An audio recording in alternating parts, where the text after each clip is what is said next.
Alright, on chante une petite tune à cappella? Ouais, go.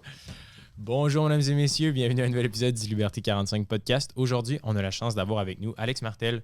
Alex, comment je pourrais résumer ce que tu fais? Est-ce que tu pourrais le faire? Et Baba, j'aime tellement ça, résumer ce que je fais. Non, c'est pas vrai en passant pour les auditeurs, j'aime pas tellement ça, mais comment résumer ce que je fais rapidement? Mon entreprise s'appelle Les mots pour vendre. Genre, je pense que ça parle de soi-même. Donc, j'enseigne principalement à des entrepreneurs comment utiliser les bons mots pour vendre leurs produits, leurs services. Et on me connaît aussi pour être la fille qui convainc les gens d'augmenter leur prix. Parce que j'ai écrit un livre qui s'appelle « Ajoute un zéro » qui s'adresse aux travailleurs autonomes qui cherchent comment fixer leur prix, en fait. Ouais, puis tu sais, moi j'ai commencé dans l'univers, tu sais, à la base avant que je commence en finance, j'étais rédacteur et tout, puis tu sais, veux pas, t'es quand même bien connu aussi pour ça. Pourquoi je suis content de t'avoir une deuxième fois sur le podcast, c'est que récemment, avec ton livre Ajoute un zéro, tu t'es vraiment intéressé, je pense, au pricing, mais aussi un peu à tout ce qui touche la relation avec l'argent, tu sais, le prix affiché, genre comment faire pour ne pas non plus se faire influencer. Puis je pense que c'est un peu de ça qu'on voulait parler aujourd'hui. Allons directement dans ce sujet-là. Les biais psychologiques. Tu sais, souvent, mettons, on est influencé à dépenser, veut pas, on se fait bombarder de publicité, d'annonces de même. C'est quoi, en gros, juste les premiers biais qui arrivent? Puis on peut peut-être parler du livre de Dan Ariely, mais qu'est-ce que tu as découvert un peu dans tes recherches pour la rédaction du livre? En fait, je pense que la première chose qu'il faut poser pour avoir cette discussion-là, c'est un petit peu le cadre, le paradigme qui a changé dans l'étude de l'économie en soi. Donc, pendant longtemps, les économistes pensaient que les acteurs économiques dont on fait partie, donc toi, tu es un acteur économique, moi, je suis une actrice économique, on achète des affaires. Ouais.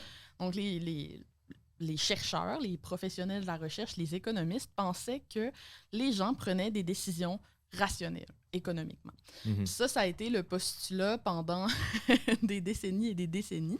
Ouais. Donc, toutes les théories économiques qu'on concevait, toutes les politiques publiques qu'on concevait aussi, partaient de cette idée-là que les gens sont capables de prendre des bonnes décisions par eux-mêmes s'ils ont les bonnes informations. Mais admettons, rationnel étant... des décisions rationnelles, genre, par exemple. Logique. Par exemple, si tu informes les gens sur la finance, les gens vont prendre de meilleures décisions financières. Exemple. Genre, rembourse tes dettes, tes cartes de crédit en premier parce que, genre, ça va te coûter cher. C'est ça. Si tu donnes des cours d'éducation financière au secondaire, par exemple, les gens vont se mettre à prendre des bonnes décisions. C'est un peu l'idée. Ce qui est totalement pas le cas. On le voit avec les conférences qu'on donne. En fait, c'est zéro le cas. D'ailleurs, il y a une méta-analyse, je pourrais fournir la référence pour l'épisode, mais qui a été faite aux États-Unis sur l'impact des cours d'éducation financière au secondaire sur les habitudes financières des gens, puis c'est une amélioration de 0,1%, quelque chose comme ça. Fait que c'est pas fameux. Mais bref, ce qui est arrivé, c'est qu'on a changé ce paradigme-là avec deux chercheurs qui s'appellent Daniel Kahneman et Amos Tversky, qui ont amené un concept qu'on appelle l'économie comportementale. Okay, nice. Donc, en anglais, Behavioral Economics. Et en fait, l'idée de l'économie comportementale, c'est qu'en fait, les acteurs économiques ne sont pas rationnels. Okay. Donc, les acteurs économiques sont influencés par des biais cognitifs, par aussi ce qu'on appelle les heuristiques. Des heuristiques, c'est des petits raccourcis que ton cerveau prend pour prendre des décisions plus rapidement. Okay. Donc, comme on est affecté par ces biais cognitifs-là, par ces heuristiques-là, nos décisions ne sont pas rationnelles. C'est fou. Puis, il y a un truc que tu avais envoyé que tu avais fait sur ton TikTok, je pense. On mettra le lien au pire dans l'épisode, mais c'est par rapport, au menu dans un restaurant. Genre. Je ne sais pas si ça a rapport ou non, mais tu pourrais un peu m'éclairer à ce sujet-là. Je trouvais ça tellement fascinant parce que c'est vrai, tu sais, de la façon que tu affiches tes prix sur un menu, genre, tout dépendant de si ton prix est plus élevé ou plus bas, tu es toujours mieux, dans le fond, de mettre tes prix les plus dispendieux en premier, si ma mémoire est bonne, puis les moins chers en dernier. Comment ça s'explique un peu, ce phénomène-là? Genre? Ben là, tu viens de mettre le doigt sur un premier biais, un premier heuristique qui est très étudié. On appelle ça dans la recherche le priming effect ou l'effet d'ancrage. Okay. C'est quoi? Explique-moi, je veux savoir, je veux comprendre. Je te jase de ça. Donc, par exemple, l'effet d'ancrage, c'est un excellent exemple d'ailleurs. Quand tu regardes un prix, par exemple, je te montre ce livre-là, puis je te dis combien ça vaut pour toi, tu as inconsciemment un prix qui existe déjà dans ta tête pour ce livre-là. À cause de l'épaisseur, genre. C'est juste à cause que c'est un objet auquel tu vas te comparer. Tu vas te dire combien m'ont coûté les derniers livres que j'ai achetés. Il y a comme plein d'éléments intuitivement que ton cerveau va aller chercher pour accorder une valeur à ça. Puis ce qui est intéressant, c'est que ce prix-là mental que tu accordes au livre peut être influencé par plein de choses qui n'ont aucun lien avec la logique de la décision d'achat. Okay? Je te donne un exemple. Dans ce livre-là, Dan Ariely, qui est un chercheur en économie comportementale très charismatique, très bon vulgarisateur, il raconte une petite expérience qu'il a fait sur des étudiants au MIT. Okay. Donc, il faisait des enchères, il vendait toutes sortes d'objets, là, des claviers sans fil, des livres, une bouteille de vin, ce genre de choses-là. Puis, il y avait des enchères. Puis, il demandait aux étudiants, prends une feuille de papier, écris les 2 derniers chiffres de ton numéro d'assurance sociale. OK? Fait que tu les écris sur la feuille de papier. Puis après ça, en dessous, écris combien tu serais prêt à payer pour l'objet. OK? Et les gens qui avaient un numéro d'assurance sociale qui se terminait par 2 chiffres qui faisaient un nombre plus élevé, par exemple 99 ou 89, ils étaient prêts à payer, je pense, genre 246 % plus cher pour le même objet. Ah ouais. Que les gens qui avaient un numéro d'assurance sociale qui se terminait par 01 ou 10. Mais ça me semble un peu genre absurde. C'est totalement absurde. En fait, c'est que juste voir un gros chiffre avant d'acheter quelque chose, ça crée un ancrage. Ça augmente l'ancrage de prix dans ta tête. Puis ça fait monter l'espèce de prix interne que tu accordes à l'objet. C'est pour ça que sur les boutiques en ligne, les pages de vente, tout ça, les consommateurs qui nous écoutent, vous allez vous en rendre compte maintenant. Mais souvent, ils vont garrocher des gros chiffres. Puis on comprend pas trop pourquoi ils nous disent ça. Par exemple, ça nous a pris 1000 heures créer telle affaire. Okay. On a tant de... on a, je sais pas moi, 1 700 000 personnes qui utilisent notre produit à travers le monde. Oui, c'est des arguments marketing, mais c'est pas placé juste avant le prix par hasard non plus. Le but, c'est vraiment d'augmenter ton ancrage. Puis aussi, j'imagine que ça fonctionne même au Canadian Tire, dans le sens que, mettons, tu vas acheter une génératrice, puis il va dire 45 000 BTU, genre 360 000 heures de recherche et développement. Genre, puis il va te le vendre genre 2500 $. Ah ouais. Puis l'ancrage est affecté par toutes sortes d'autres choses. Là, ça, c'est un exemple banal, mais par exemple, la police d'écriture. Okay? Ouais. À quel point le chiffre est gros, ton cerveau, il fait pas vraiment la différence entre des échelles chiffrées, 1 versus 10, ou des échelles de grandeur, petit versus grand. Okay? Donc, si j'écris mon rabais, par exemple, je fais un rabais sur ce livre-là, le livre, il vaut 30$, puis là, je te le vends 10$ en rabais. Si j'écris le 30$ plus gros, barré, puis le 10$ en dessous plus petit, tu as la perception que le rabais est plus grand puis que le prix est encore plus abordable. Ah oui. Ouais, parce que j'ai changé la grosseur des polices pour augmenter l'effet. Ton cerveau, lui, inconsciemment, il se dit « Ah, wow, c'est encore plus un bon deal. » Ah oui.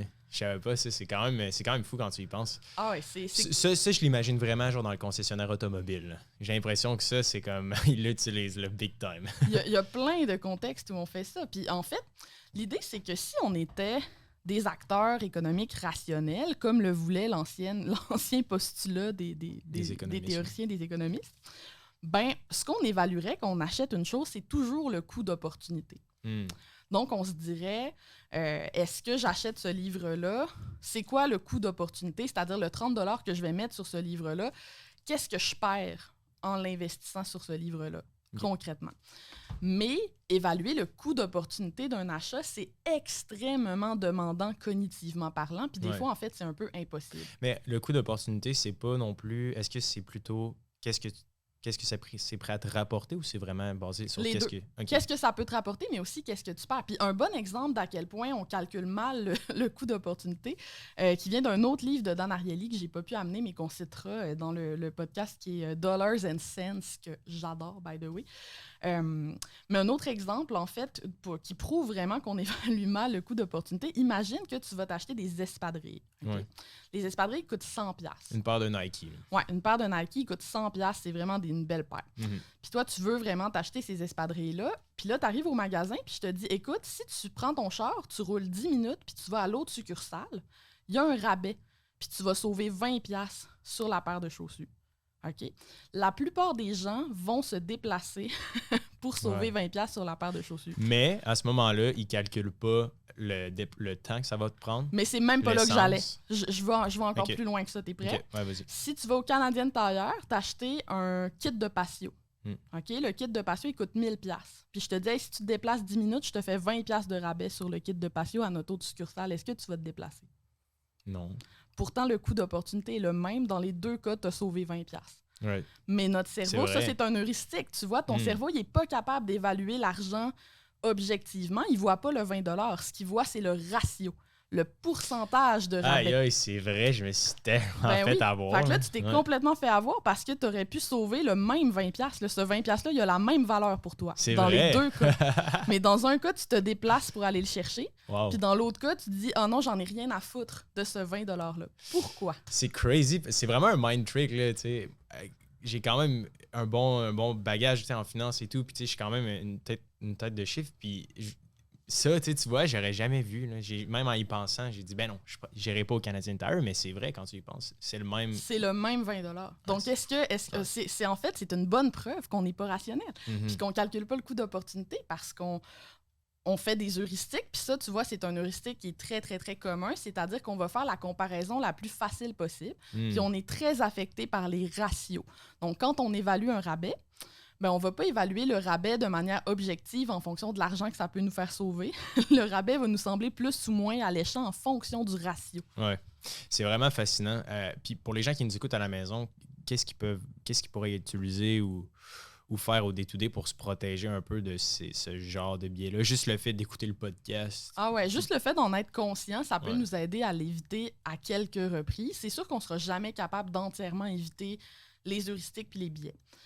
On ne sera jamais capable parce que mais souvent, ça se produit à un niveau inconscient puis on s'en aperçoit même pas quand on le fait. C'est après les faits qu'on constate que la décision n'était pas nécessairement la meilleure puis qu'on a mal évalué le coût d'opportunité. Mais surtout pour les grosses dépenses, là, vraiment...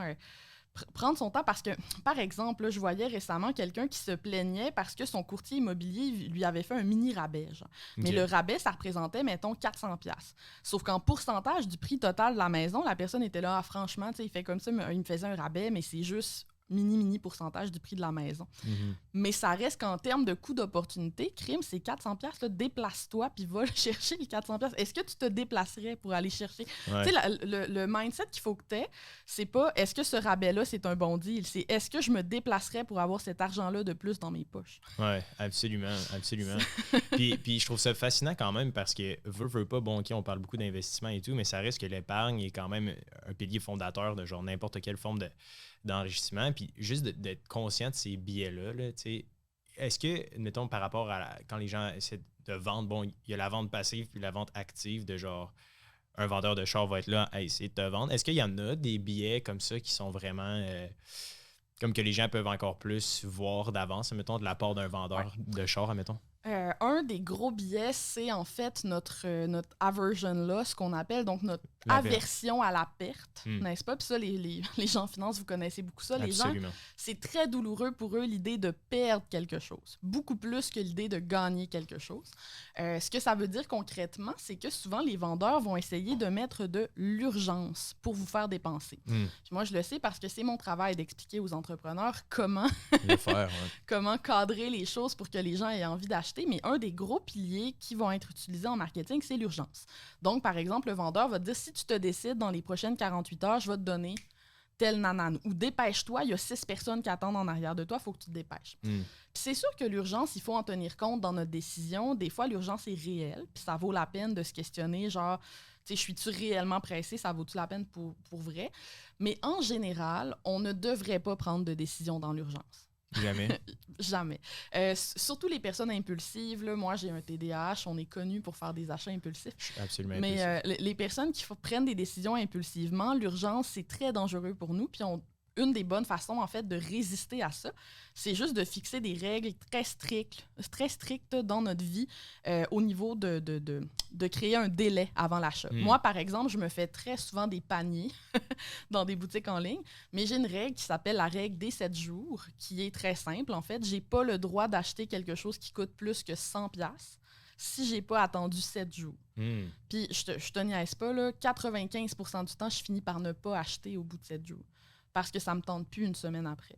Fait que c'est la preuve que c'était vraiment une décision qui était nourrie par de l'impulsivité puis une envie soudaine, mais pas un réel désir. Puis ça peut, pour les petits achats, ça peut être 7 minutes. OK. Parce que c'est vraiment intéressant. Je pense vraiment que c'est quelque chose de tangible. Souvent, on dit, bon, épargne, mais ça, c'en est un bon truc. Tu attends une semaine pour chaque dépense. Évidemment, empêche-toi pas de manger pour genre. Non, c'est of ça. course, mais juste pour les dépenses un peu plus. Mais même pour la bouffe, le 7 minutes, ça marche. Là, tu veux t'acheter une barre de chocolat, mets ton timer 7 minutes sur ton téléphone, puis vérifie si ça te tente encore dans 7 minutes. Tu vas être surpris. Des fois, ça te tente plus. Non, c'est fou. Je suis totalement d'accord. Puis par rapport à la version au risque, je trouve ça fascinant parce que maintenant, ça fait 3 ou 4 semaines, j'ai commencé à faire du day trading un peu. Puis ça m'a toujours intrigué parce que on dirait que c'est la façon d'investir qui me semble la plus chelou, genre la plus louche, là, parce qu'il y a le plus de gens comme vraiment lettres, genre avec des Lamborghini, genre qui sont genre on va être riche rapidement, genre. Puis j'étais comme j'ai vraiment envie de démystifier ça, puis je veux le faire comme en toute honnêteté puis en toute transparence. Puis c'est ça fait que ça, mettons, j'ai commencé, mettons, avec 5 000 $ d'investissement, puis là, ma semaine 1, mettons, j'ai fait 300 $ en américain. La semaine 2, là, j'ai fait encore 350. Puis là, en début de semaine, aujourd'hui, là, j'ai commencé, mettons, mais là, ma semaine est à moins 100 $. J'ai commencé avec des mauvais trades. Puis là, mon aversion au risque est comme super élevée, genre. Puis je le vois dans ma tête, la façon que je décide, genre, est-ce que j'embarque ou pas dans ce trade-là, je le vois, je suis comme, ben là, je pourrais perdre encore plus. Puis là, mon aversion au risque, on dirait qu'il est au maximum. Il y a des trades maintenant que je prends pas parce que je suis déjà à une perte, genre. Je trouve ça fascinant parce que c'est vrai, genre. Puis ça s'applique dans toutes les facettes d'une vie, là. J'ai l'impression que, tu sais, tant au niveau relationnel, mais aussi juste en général. Est-ce qu'il y a des façons de casser un peu cette aversion au risque-là? Oui et non. Pour vrai, c'est pour ça que un des gros débats, en fait, qui a été lancé par l'économie comportementale, c'est les politiques publiques. Parce qu'à partir du moment où on est conscient que ces biais-là existent dans toute la population, puis qu'il y a des gens qui, par leur personnalité, ont plus de difficultés à prendre des mauvais choix, à faire des bons choix. Par exemple, pour les choix financiers, là, ta personnalité, c'est un meilleur prédicteur de ta situation financière que la plupart des facteurs hard data, là. Ah ouais, OK. Ouais, Mais ta personnalité, c'est-à-dire à quel point tu es impulsif, à quel point tu es neurotique, à quel point ça va influencer la manière dont tu dépenses. Mais parlons-en un peu des personnalités. Je pense que tu as fait aussi quand même des recherches dans ce domaine-là, right? Quel genre de personnalités vont être des meilleurs investisseurs en général? Les gens plus prudents. Ah ouais, OK. Ouais, en fait, ça dépend. Là. C'est les risk-takers, c'est tout le temps eux qu'on montre en exemple là, parce que c'est des gens... C'est eux qui font des bonnes histoires. C'est ça, ils font des bonnes histoires, ils font des bons coups, puis on montre ceux qui réussissent, hein, on montre pas ceux qui échouent. Le bon vieux, genre, souvent, je vois souvent cet exemple-là. Là, tu sais, mon oncle Jean, à Noël, il va raconter son histoire de « j'ai investi dans Tesla en 2014, tu sais. » Puis genre maintenant, là, tout le monde parle de lui. Jean, il est tellement riche, là, il a investi dans Tesla super tôt. Mais tu sais, ce que les gens ne savent pas, c'est que Jean, il n'a jamais vendu, puis qu'il s'est retombé au même prix que c'était genre au départ de son investissement.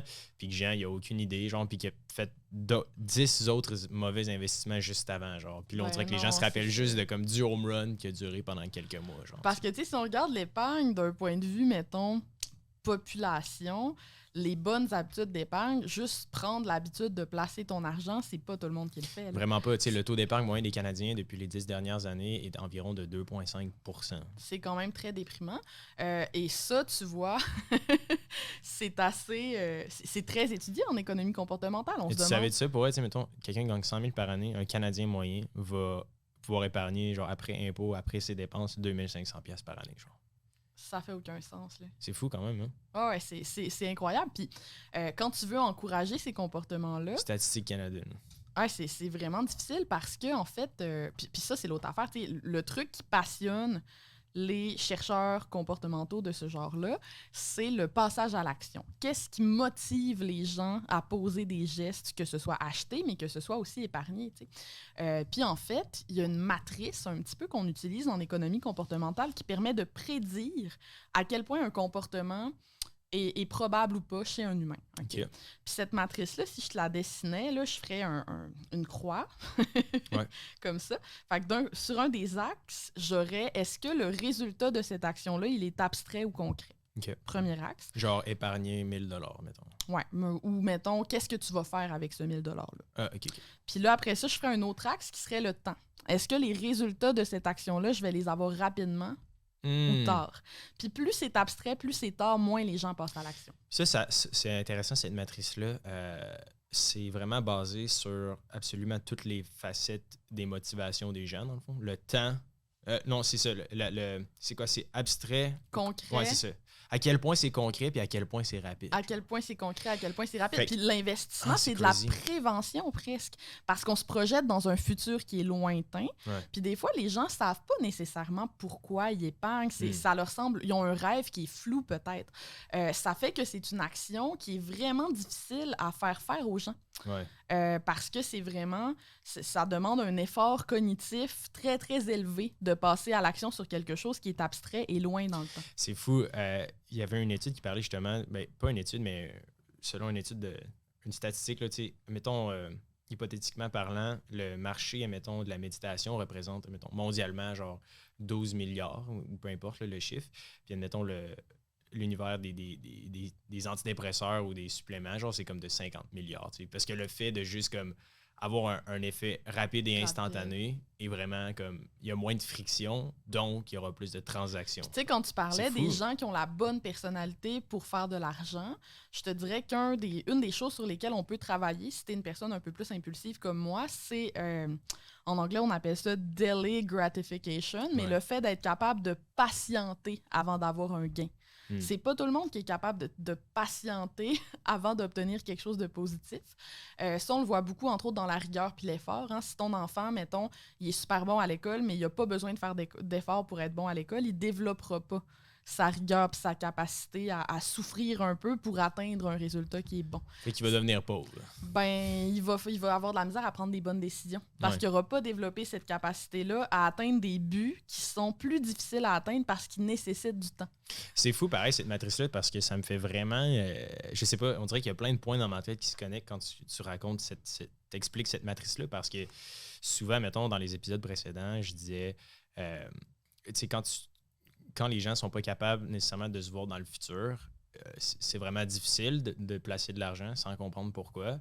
Puis c'est aussi le fait que, tu sais, l'espèce de notion de, tu sais, bon, quand est-ce que c'est mieux de planter un arbre maintenant versus v'là 20 ans, j'ai l'impression qu'à l'école ou en général, c'est pas quelque chose qu'on apprend. Tu sais. Puis juste pour conclure là-dessus, tu sais, les réseaux sociaux, puis pourquoi j'ai l'impression qu'il va y avoir de moins en moins de bons investisseurs, c'est que les réseaux sociaux en général encourage ce qu'on appelle la gratification instantanée. Tu vois une vidéo, tac, tu likes, c'est vraiment nice, c'est un hit de dopamine. Genre. Puis autant que j'adore les réseaux sociaux puis que ça peut être vraiment utile, autant que j'ai l'impression que d'un point de vue de l'investissement puis la bourse, c'est genre mais en même temps, une fois que tu es conscient de ça, tu peux créer des produits, des services, des politiques publiques qui mettent ça à profit. Je te donne un exemple, Wealthsimple, là, avec leur petit truc qui arrondit quand tu payes des billets pour aller voler les petites scènes qui te restent pour l'investir automatiquement. Puis là, après ça t'envoie des petites notifications de félicitations pour te montrer. Ça, c'est un très bon moyen de faire investir les gens sans que ça leur demande de passer par-dessus ces heuristiques-là.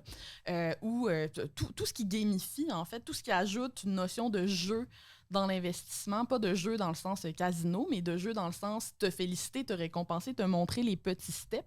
Même un truc comme le bootcamp que vous organisez, réunir des gens tout ensemble avec un même objectif, ça encourage et ça permet, ça aide les gens à se motiver, en fait, puis à passer outre cette difficulté-là de passer à l'action. Puis c'est beaucoup ça l'avenir pour moi, c'est de mettre en place des politiques publiques qui tiennent compte de l'économie comportementale, puis pas juste en finance. Là, je pense entre autres aux dons d'organes. Il y a eu des pays où... c'est intéressant. Ah ouais, c'est fascinant. Ici, les dons d'organes, comment ça fonctionne, c'est qu'on doit signer pour donner nos organes. Il y a un très petit pourcentage de la population qui prend le temps de le faire. Il y a des pays qui ont inversé le par défaut, parce que l'option par défaut ne demande aucun effort, right? Donc, ce qu'ils ont fait, c'est qu'automatiquement, tout le monde donne ses organes. Puis si tu ne veux pas donner tes organes, tu dois remplir un formulaire. Et ça a augmenté le don d'organes de façon drastique. Fait qu'il y a moyen comme ça de créer des applications, des produits, des services, des politiques publiques où on tient compte du fonctionnement du cerveau humain pour aider les gens à s'aider puis à prendre des meilleures décisions. Ce qui serait fou, c'est vraiment la banque du futur. que je vais peut-être inventer, ça serait que tu investis par défaut automatiquement en bourse. Genre. Ouais, moi, c'est ça qui m'a sauvé. Hein. Moi, mon investissement est automatisé. C'est-à-dire que l'argent part de mon compte tout seul.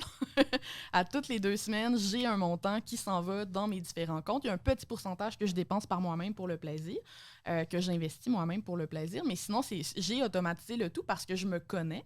Puis je sais que si c'est pas automatisé, je ne le ferai pas. Ouais. Le simple fait de se connecter puis de devoir cliquer sur un bouton, sur une plateforme, mettons, sur Questrade ou Wealthsimple même, tu dois quand même acheter. Mais sur Wealthsimple, c'est pas entièrement automatique, c'est bien ça. Il faut quand même que tu te connectes et que tu cliques sur acheter. Oui, c'est ça. Ça dépend en fait ce que tu veux faire. Si tu les laisses investir pour toi, tout peut être automatisé. Si tu veux investir toi-même sur la plateforme, là, ça peut pas vraiment être automatisé. C'est ça, exact. Mais tu sais, mettons, quand tu parlais de ouais. toi automatisé à ce moment-là, c'est que tu fais affaire avec un conseiller financier, dans le fond, c'est ça? Non, moi, je suis dans Wealthsimple, mais je les laisse gérer une grosse partie. La plus grosse partie de l'argent que j'ai investi, c'est eux qui la gèrent. OK, genre, c'est le feature Robo-Advisor. Exactement. Fait que c'est le robot qui gère 75% de l'argent que je place, puis j'ai 25% de l'argent que je place, que là, je m'amuse, je lis vos guides. Puis Mais, ouais, nice. J'achète des FNB, mais ça, c'est tu sais, quand même, il y a 75% de mon épargne qui ne dépend pas de moi qui pose une action. Puis c'est ça, ultimement, que, tu sais, avec Scale, là, le truc que je te parlais avant l'épisode, tu sais, c'est un produit que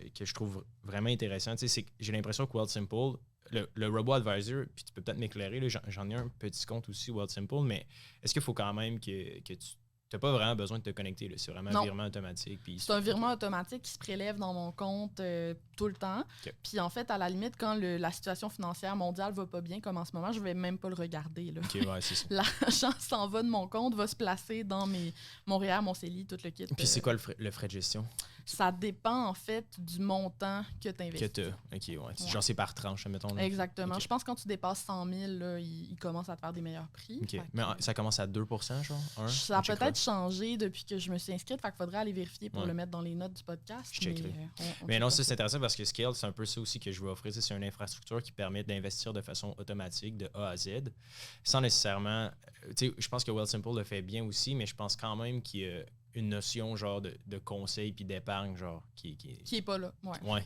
Faut que tu sois un peu à l'aise de t'auto-gérer quand même. Parce que tu sais, toi, on s'entend, t'es quand même technique, tu sais, t'es habitué avec la techno, genre les applications, absolument. Les trucs de même, mais j'ai l'impression qu'il y a quand même une espèce de gap entre les deux. Je fais des études de recherche et tout, là, tu sais, c'est un work in progress, là, ce projet-là, là, c'est un projet de longue haleine. Puis c'est ça, tu sais, je veux offrir, oui, mon cabinet, mais via comme une plateforme technologique, puis offrir un peu de réponse aux questions. Parce que j'ai l'impression que ce qui est poche, c'est qu'il n'y a juste pas de dialogue. Genre, ce qui touche tous ces billets-là, ou juste l'argent, l'épargne, l'investissement, on dirait qu'à chaque fois que tu essaies d'en parler à quelqu'un, soit c'est genre plus tabou que genre le sujet le plus tabou. Puis les gens ont tellement de culpabilité parce qu'ils pensent qu'ils sont responsables à 100% de toutes leurs mauvaises décisions financières. Ouais. Mais ce que l'économie comportementale nous montre, c'est qu'en fait, ton contexte influence beaucoup tes décisions financières du passé. Puis tant que tu n'as pas pris la décision très consciente de « OK, il faut que je change des choses, il faut que je m'éduque puis que je mette des trucs en place, comme la règle des 7 jours dont on parlait tantôt », ben tu pourras pas t'améliorer. Puis c'est pas vraiment de ta faute, entre guillemets. Tu étais un peu destiné à faire ces mauvais choix-là. Puis là, c'est toi qui dois combattre ton espèce de prophétie. Oui, absolument. Ouais. Puis, mais toi, si je me rappelle bien, tu viens d'une petite ville. Hein? Oui, moi, je viens d'Alma, au Lac-Saint-Jean. OK. Puis quand tu as commencé à faire de l'argent, est-ce que tu étais la première de ton entourage à faire plus d'argent que la moyenne? Comment c'était perçu? Moi, je savais même pas c'était quoi la différence entre un REER et un CELI. OK, je ne savais rien. C'est bien correct, by the way. Mon beau-père, qui est ingénieur, m'a sauvé la vie un peu parce que lui, il épargne énormément puis il m'a beaucoup éduqué au début sur, c'est quoi les comptes qu'il fallait que j'ouvre. Puis je me souviens, ma résolution 2019, fait que, fin 2018, début 2019, c'était de m'éduquer financièrement parce que je savais rien. Mais tu vois, si j'avais eu des cours d'éducation financière au secondaire, ça aurait rien changé. Parce que j'aurais pas été prête, moi, à prendre la décision consciente de m'éduquer financièrement. Puis cette espèce de pré-motivation-là est super importante si on veut que l'éducation financière ait un réel impact sur la personne. Si on oblige l'éducation financière, ça change pas vraiment les comportements des gens. C'est fou, là.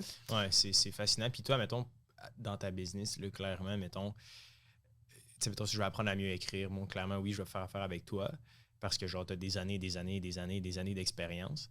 Mais l'espèce de motivation que les gens se créent par eux-mêmes, comment tu fais pour transmettre ça aux gens? Parce que, tu sais, moi, personnellement, là, j'adorerais, genre, que, mettons, mon entourage, il soit plus conscient, mettons, de l'épargne, puis genre de l'importance, comme de l'investissement. Parce que moi, personnellement, ma thèse, puis je suis biaisé, of course, mais tu sais, c'est que l'argent, c'est comme le plus gros problème de notre société, là, tu sais, parce que la pollution est reliée à juste des dépenses comme incongrues ou des dépenses qui font pas de sens. Genre, tu sais, mettons des achats spontanés que finalement tu vas juste jeter après 2 semaines, c'est genre de la pollution immense, genre, right?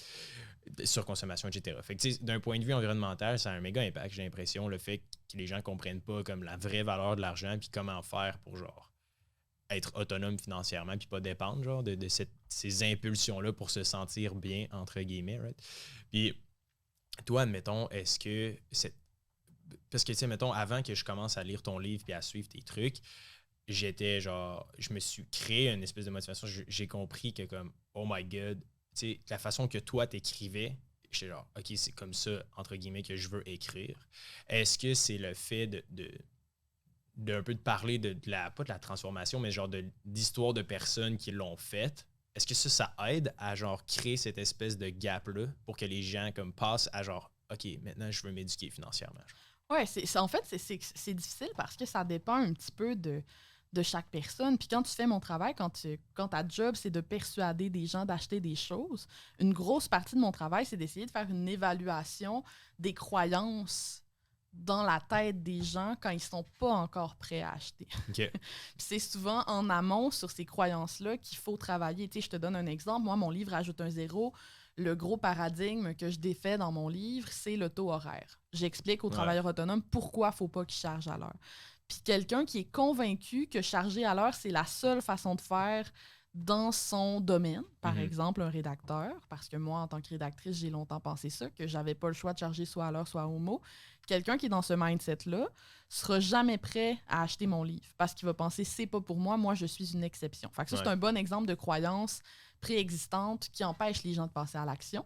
Donc, qu'est-ce que je vais faire? Je vais communiquer sur mes réseaux sociaux, dans mon contenu, sur cette croyance-là. Donc, je vais dire, tu penses que c'est faux, puis je vais défaire la croyance. OK, tu vas l'adresser directement. Je vais l'adresser directement. Okay. Je vais essayer d'attirer leur attention, des fois, avec en jouant sur la dissonance cognitive, tout ça. Il y a différents moyens. Mais il faut que je défasse ces croyances-là. Puis je te dirais, bien souvent, c'est de faire un premier petit pas aux gens. Tu sais, si je pense à l'épargne, ben commencer par épargner un tout petit montant tellement ridicule que tu n'as pas l'impression que ça va être difficile, puis voir le résultat à la fin de l'année, c'est déjà une action positive que tu as prise qui va faire en sorte que tu vas avoir une première expérience positive puis qui va faciliter après ça les prochaines décisions. Okay. Fait qu'il y a aussi une question de cohérence dans nos choix en tant qu'humains. Hein. Quand on fait un premier petit choix, on a tendance à vouloir faire d'autres choix qui sont alignés avec celui-là. Fait que souvent, la première chose à faire quand tu veux convaincre quelqu'un de faire quelque chose, ben, c'est de faire le premier petit pas possible. C'est quoi la première petite mini-action que tu peux faire prendre à cette personne-là?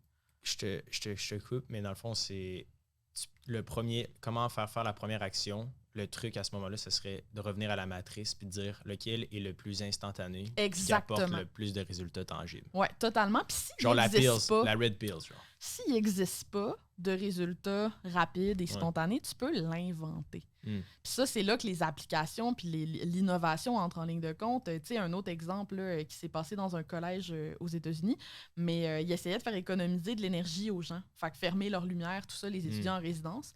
Puis il y avait vraiment de la misère à le faire. Ils essayaient de les éduquer sur le fait que c'était important et tout, puis ça fonctionnait pas.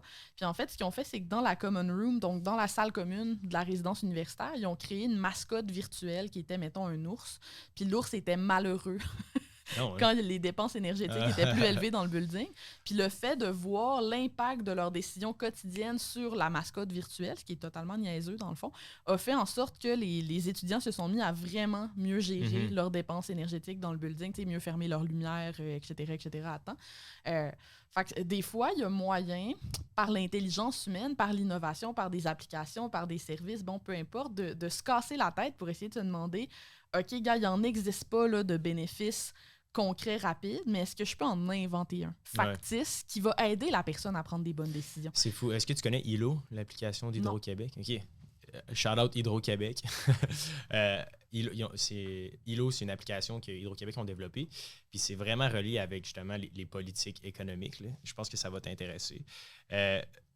Essentiellement, à l'hiver, mettons le 24 décembre, quand il fait super, super froid, les grilles d'Hydro-Québec sont vraiment en surcharge, genre, puis ils ont de la difficulté à fournir, puis des fois, ça crée des gros problèmes là, quand tout le monde chauffe en même temps à moins 35. Ouais.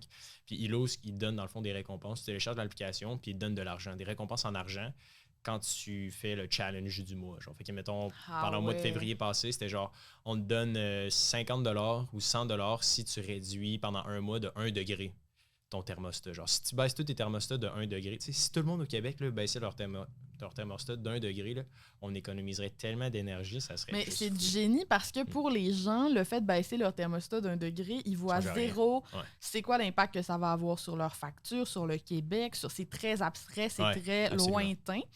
Puis là, en donnant cette récompense-là de manière beaucoup plus rapide dans le temps, de manière beaucoup plus concrète, c'est associé à un objectif vraiment concret, baisser d'1 degré, c'est sûr que les gens passent plus à l'action. C'est ça en est un bon exemple, dans le fond. C'est un super exemple. Okay.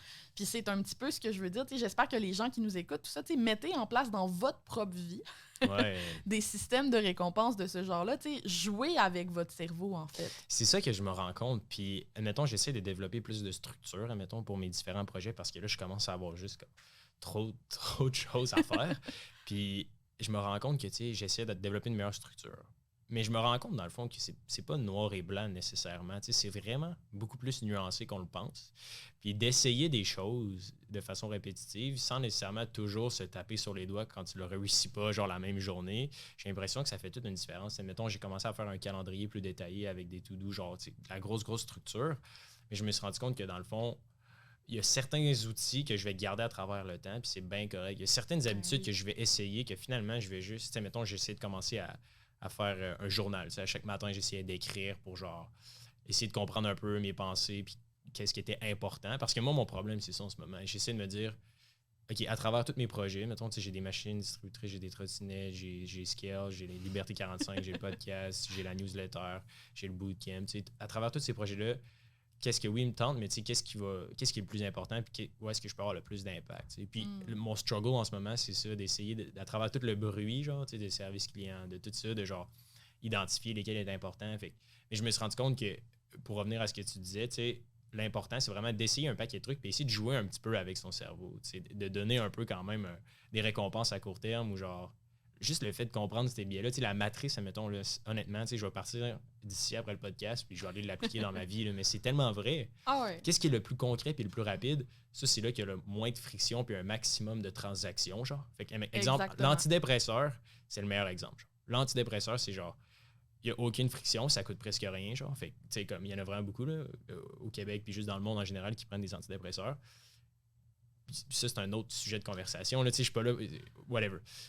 Mais à l'inverse, genre faire de la méditation, c'est genre super intangible, puis ça prend vraiment du temps. Genre. Avant de voir les bénéfices. Donc, personne... C'est pareil pour le sport, c'est pareil pour les finances. En fait, tout ce qui est dans la prévention puis le bénéfice à long terme, les gens auraient intérêt à s'intéresser à l'économie comportementale pour être capable de jouer avec ça, en fait, puis d'inventer des bénéfices court terme.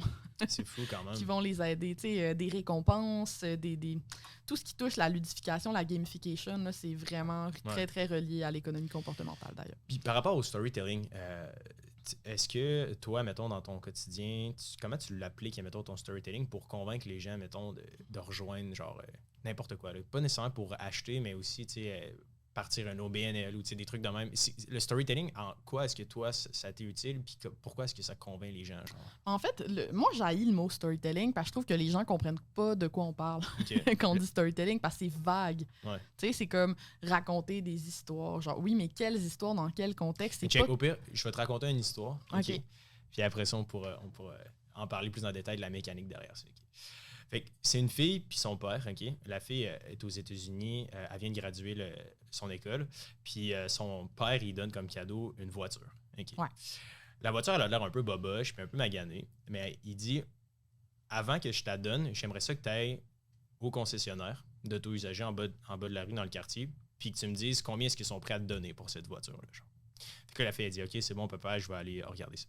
Fait que là, elle embarque dans sa nouvelle auto, elle va au concessionnaire, puis là, elle demande un prix, puis il donne 1 000 $.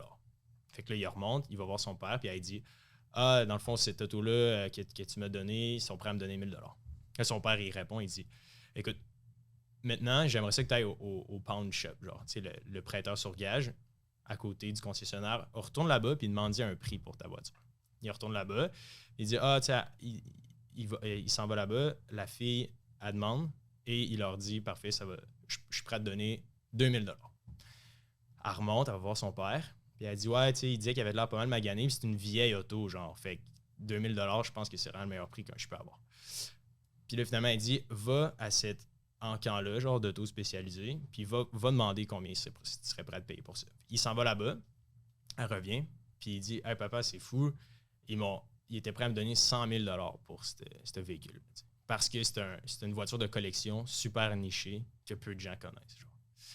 Puis son père, ce qu'il a dit, c'était peu importe dans les endroits que tu vas aller dans la vie, certaines personnes vont te donner une certaine valeur.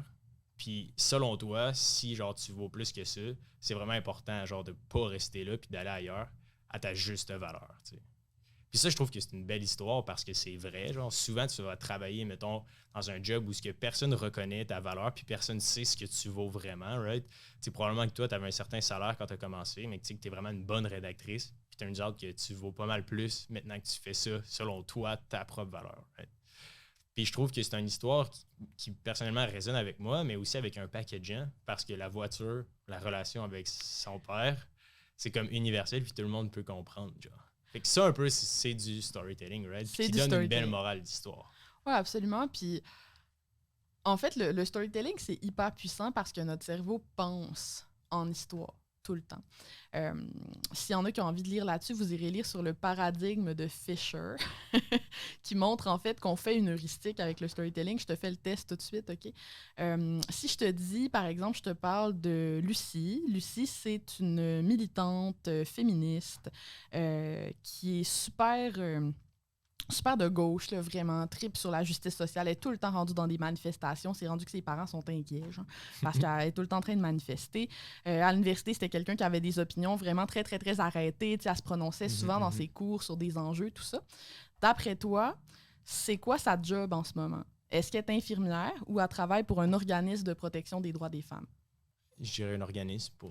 C'est ça. Parce que ton cerveau, qu'est-ce qu'il veut faire? Il veut compléter l'histoire. Mais statistiquement, c'est bien plus probable qu'elle soit infirmière. Ouais, absolument, c'est vrai. Fait que tu vois, les histoires, en fait, on les continue dans notre tête. Ouais. On veut toujours que la cohérence, on donne sens aux choses par les histoires. Puis en racontant des histoires, on peut capter l'attention, on peut influencer les raisonnements des gens, comme je viens de le faire avec mon histoire de Lucie. On peut...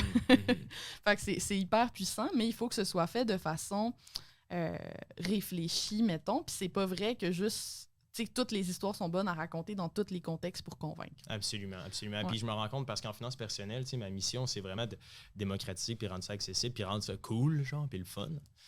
Parce que c'est tellement fucking important. Puis je me rends compte que si on dit épargne, investis, dans 20 ans, tu vas être millionnaire. Tu sais, c'est comme super sec. Genre, il n'y a pas de... C'est comme arc. Ouais, ça fait pas vivre d'émotion aux gens. Ça leur permet pas de se projeter. Ça leur permet pas de concrétiser le bénéfice qu'ils vont en retirer. Donc, c'est décourageant. OK, fait que l'histoire en soi sert vraiment juste à se déplacer un peu dans l'espèce de matrice. Ouais, le genre intangible à tangible. Absolument, ça rend beaucoup plus tangible. Puis ça stimule plus le cerveau, en fait, là, carrément. Là, même d'un point de vue de... Parce que, tu sais, c'est niaiseux, là, ça a l'air vraiment plate, mais pour persuader quelqu'un, il faut qu'il se rappelle de ce que tu lui as dit. Absolument. Si la personne ne se souvient pas de l'argument, comment tu veux que ça influence son passage à l'action plus tard? C'est impossible. Puis un des éléments qui affecte vraiment beaucoup la mémorisation, c'est les histoires. Est-ce qu'il y avait une histoire qui était associée à l'idée ou c'était juste une idée vide, toute seule? Une idée toute seule qui n'est pas associée à une histoire ou à une émotion, souvent va être oubliée. C'est ça, je trouve ça intéressant parce que dans ton livre, encore une fois, tu parlais souvent de l'exemple du photographe, tu sais. Puis ça, si tu vois, c'est la seule chose que je me rappelle vraiment dans le livre, vividement, tu sais. Puis je pense que c'était celle-là où il y a le plus d'histoire, où tu vas le plus loin dans les deux personnages. Ouais, puis je reviens quand même souvent avec mes exemples de photographes. Ouais, c'est ça. Puis gars, tu vois, là, ça fait quelques mois que Roméo puis Juliette. Ouais, exact. Super, le bon vieux classique. Mais je trouve ça fascinant. C'est fou. Genre, c'est malade. Puis je me demandais, pour revenir un peu à ton histoire, comment tu as vécu ça, toi, personnellement, ta relation avec l'argent? Quand tu as commencé à faire beaucoup d'argent, mettons, c'était quoi les jugements des autres? Est-ce que c'était super tabou, genre, t'osais pas en parler? Ou comment tu vivais ça? Ben, je reviens un peu à ton histoire de voiture, mais ça dépend beaucoup à qui tu parles. Right. Il y a des gens, puis ça n'a pas nécessairement de lien avec le revenu des gens, by the way. Là, il y a juste des gens qui sont plus à l'aise d'en parler, plus contents pour toi, plus... Puis il y a des gens qui sont très fermés à parler de ces questions-là. Je pense qu'il y a des raisons familiales, culturelles, etc., qui vont influencer un peu chaque personne. Moi, ce que j'ai trouvé le plus difficile, c'était vis-à-vis mes parents, entre autres ma mère. Ok. Ma mère qui fait quand même un petit revenu et je sentais, tu sais, moi je dis tout à mes parents, là, je suis très, très, très proche de mes parents. On se parle au téléphone toutes les semaines et des fois plusieurs fois par semaine. Puis quand j'ai commencé à faire beaucoup plus d'argent qu'avant, je sentais qu'il y avait une distance qui était en train de s'installer entre moi et ma mère parce que je la sentais un peu plus froide quand j'y parlais de mes revenus. Puis moi, ben, je dis tout à mes parents. Fait qu'évidemment, j'avais très envie d'en parler. C'était une grosse partie de ma vie, hein, mon entreprise, mais ce qui se passait dans ma vie. Et en fait, ce que j'ai fait, c'est que j'ai eu une discussion franche avec elle sur le sujet pour savoir, tu sais, qu'est-ce qui se passe, pourquoi tu es mal à l'aise quand on parle de ce sujet-là. Déjà là, de juste avoir la chance de poser cette question-là, c'est quand même super bon. Peu de gens... Ouais. Puis je l'aurais pas fait avec tout le monde. Hein. Tu sais, j'ai des amis, mettons, d'enfance ou du secondaire ou de l'université ou peu importe, avec qui je sens que c'est moins le fun quand je parle de ma business, de mes revenus, tout ça. Ben ces amis-là, c'est pas important pour moi nécessairement. Fait que maintenant, je fais juste aborder d'autres sujets. Puis écoute, c'est correct. Là, si un jour ça le tente, on en discutera, mais ça les intéresse pas. Mais ma mère, tu vois, c'était une relation qui était privilégiée pour moi. Puis c'était important pour moi que ce canal-là de communication reste ouvert. Fait que, il y a une question aussi de prioriser, je pense. Puis des fois, tu sais, est-ce que j'ai envie d'investir l'énergie émotionnelle que ça va me demander d'avoir une conversation sur ce sujet-là avec cette personne-là pour qu'elle soit à l'aise? Je pense pas que la réponse est toujours oui, puis c'est correct. Ouais. Mais dans tous les cas, c'est important d'en trouver des gens autour de toi qui sont à l'aise d'en parler parce que ça fait toute la différence. Là. Mais c'est ça. Puis honnêtement, c'est pas nécessairement pour brag, mais personnellement, pourquoi, mettons, j'ai créé genre la communauté Liberté 45, la newsletter, etc. C'est vraiment juste parce que je demandais toujours aux gens, tu sais, mettons, tu gagnes combien? Puis pas nécessairement pour... J'aime juste ça comprendre, tu sais, les échelles, puis pouvoir en parler ouvertement, tu sais, j'ai investi tant, puis genre, tu gagnes combien? Parce que j'ai l'impression que tout ce qu'il y a en société au Québec, c'est genre des faux signaux.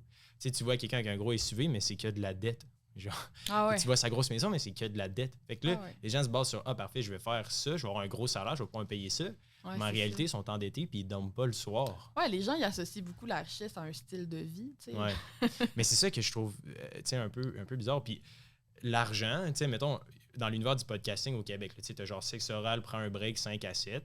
Ils parlent souvent, mettons, de sexe et de trucs comme ça, ce qui est super intéressant, mais j'ai vraiment l'impression que le sujet le plus tabou au Québec, c'est pas le sexe, c'est l'argent, genre. Ouais. Puis je me demandais, toi, pourquoi tu penses que genre l'argent est aussi tabou que ça au Québec, genre?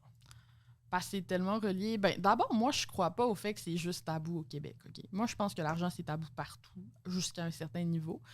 Puis je sais que c'est bien en mode de dire qu'au Québec, on est né pour un petit pain, puis ci, puis ça, mais genre, j'observe les mêmes réticences à parler d'argent chez mes clients en France puis mes clients en Belgique. Ah ouais? Ah ouais, vraiment, là, clairement.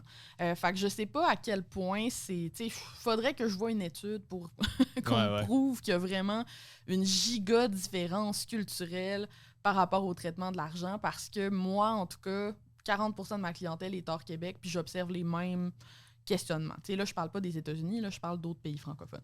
Bon, maintenant, je pense que c'est très relié, en fait, à notre image de la vertu, en fait. Que c'est plus vertueux être pauvre, parce que quand tu as peu d'argent, ça veut peut-être dire que tu le donnes, versus quand tu as beaucoup d'argent, on a cette espèce de perception-là que c'est juste pour t'acheter des luxes. Puis que le luxe, c'est pas utile, puis que ça va faire en sorte que, bon, etc., etc. Fait qu'on a une image des gens riches qui est extrêmement négative, avec raison parfois. Là. Moi, je suis très gauchiste, social justice warrior, fait que... Moi aussi, j'ai cette vision-là des personnes riches qui est très négative, puis ça a d'ailleurs été quand même quelque chose que j'ai dû adressé quand j'ai commencé à faire de l'argent parce qu'une de mes peurs, c'était de devenir une mauvaise personne. Littéralement. Ah, ouais. Le démon, genre. Ouais. Moi, je pensais que, oh mon Dieu, ça y est, je vais commencer à faire de l'argent, donc je vais devenir égoïste. C'était ça l'association que je faisais dans ma tête entre les deux. C'est bizarre, tu sais. Personnellement, je suis loin d'avoir réussi, tu sais, puis je suis loin d'être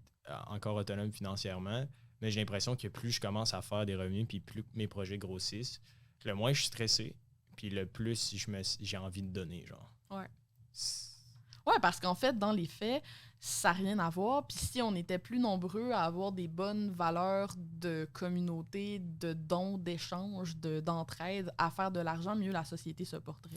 Mais c'est ça. Puis c'est comme, il y a tellement un poids lourd que comme, l'argent, puis le souper de famille, c'est comme, où j'aborderai pas la question, tu sais. Puis surtout, mettons, les personnes plus âgées, j'ai l'impression que nous, notre génération, ils vont un peu plus d'émancipation à ce niveau-là, comme pas mal tous les sujets tabous sont en train d'être relevés pour le mieux. Je suis super heureux, mais j'ai l'impression que l'argent, c'est comme la dernière frontière que personne ose. Ouais, c'est vraiment pas facile. Puis, tu sais, je le vois, moi, j'en parle tranquillement, pas vite, de mes revenus de lancement, des fois, ou quoi que ce soit.